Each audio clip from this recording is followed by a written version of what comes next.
Alright guys, so today we're going to be talking about EA's Battlefield Hardline and why I think it didn't work and how that kind of relates to other Battlefields. Now, originally I was going to talk about why I liked this game, but after playing it to get clips for this video, I realized that this game isn't too great, so let's just go over a couple of reasons why if you haven't played it, or if you just don't remember.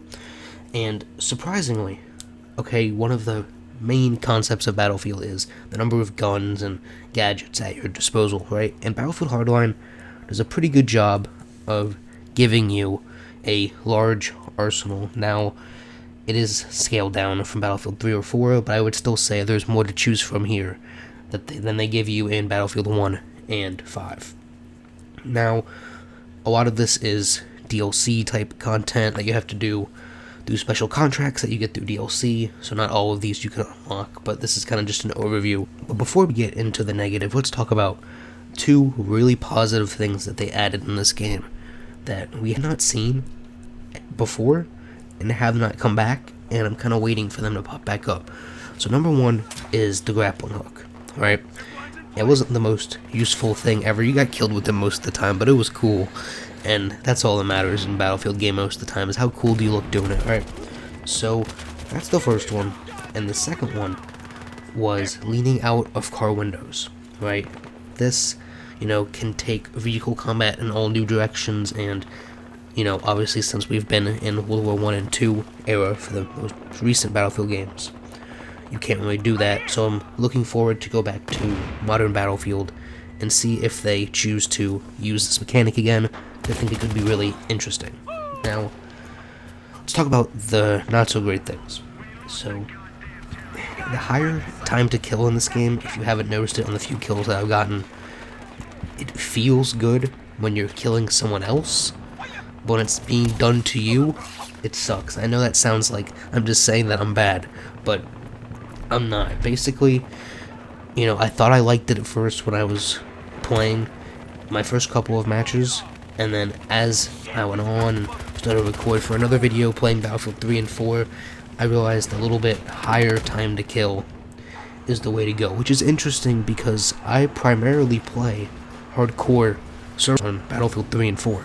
So, you'd think I'd like the higher, faster time to kill, but it just doesn't feel right. It feels like you're dying too quickly.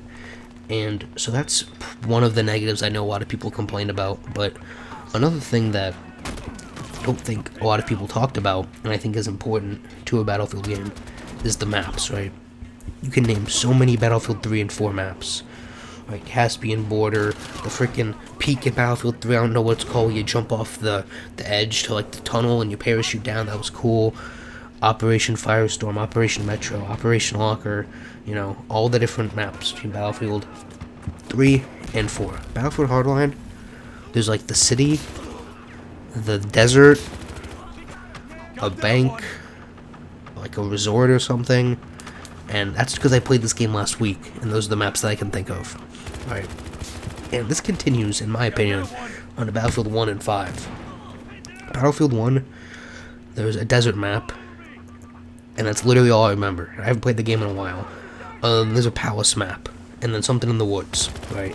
So those maps aren't really that memorable, in my opinion. That's the whole point of this, right? Battlefield 5 has the same problem, other than the new kind of DLC, I guess if that's what you want to call it, maps of the Pacific, right? So maps is a big part of Battlefield, and in Hardline, what I found was on every map, there seemed to be one spot that everyone liked to be in. And, every domination type game mode has this, where everyone's trying to take B or everyone's trying to take C.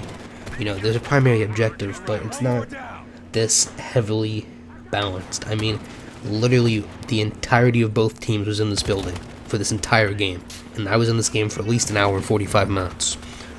So that's another thing that I think let Battlefield Hardline down, but that is probably a big one that carries over to Battlefield 1 and 5, and hopefully we can get away from that with the next Battlefield. But the last thing I want to talk about, to just sum up this game before I move over to single player just really quickly, is that The only way to describe this game, if you ask me to describe this to someone who's played Battlefield 3 or 4 but doesn't know anything about this, it's like a watered down Battlefield. Spotted a cop car!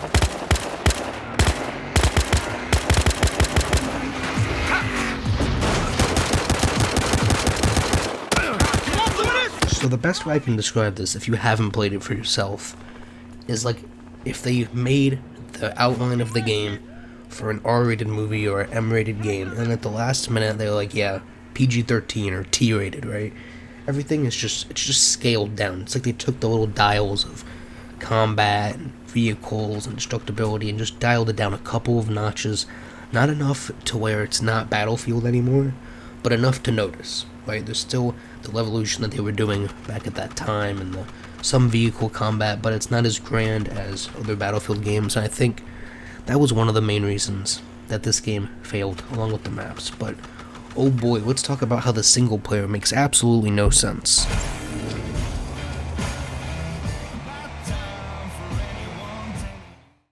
So I've played this story multiple times, and basically they focus you as a cop instead of the soldier viewpoint they usually give you. You're new, everyone's corrupt, and there's a whole scheme going on. They frame you for it, you go to jail, and then you want payback, right? If you haven't played it, there's your summary. Spoilers, sorry. So you do all that. That's the whole, gist of the campaign.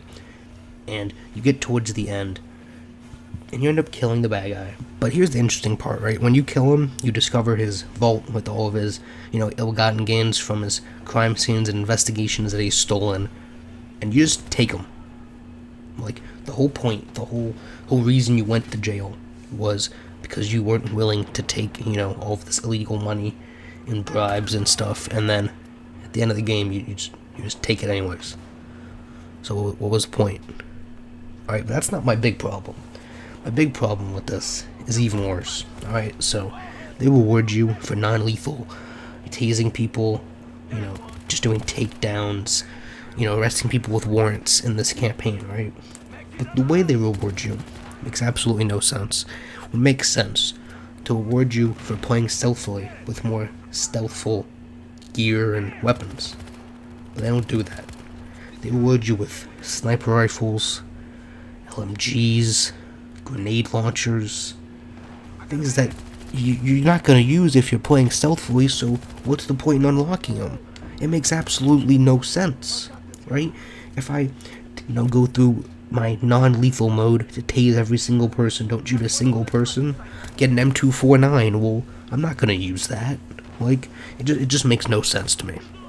Alright, so, at the beginning of this week, I sat down to try to explain to you guys why this game wasn't as bad as everyone says it is. And after playing it, it is. It's rough. I don't think it's as rough as Battlefield 1, but that's just my opinion. So, from there, this is gonna be a part 1, alright? I'm gonna continue this with part 2, alright? We're gonna talk about the good things about Battlefield. We kinda talked shit about Battlefield this whole video, but next week's video will change that, alright? We're gonna talk all good. I'll see you guys on that one.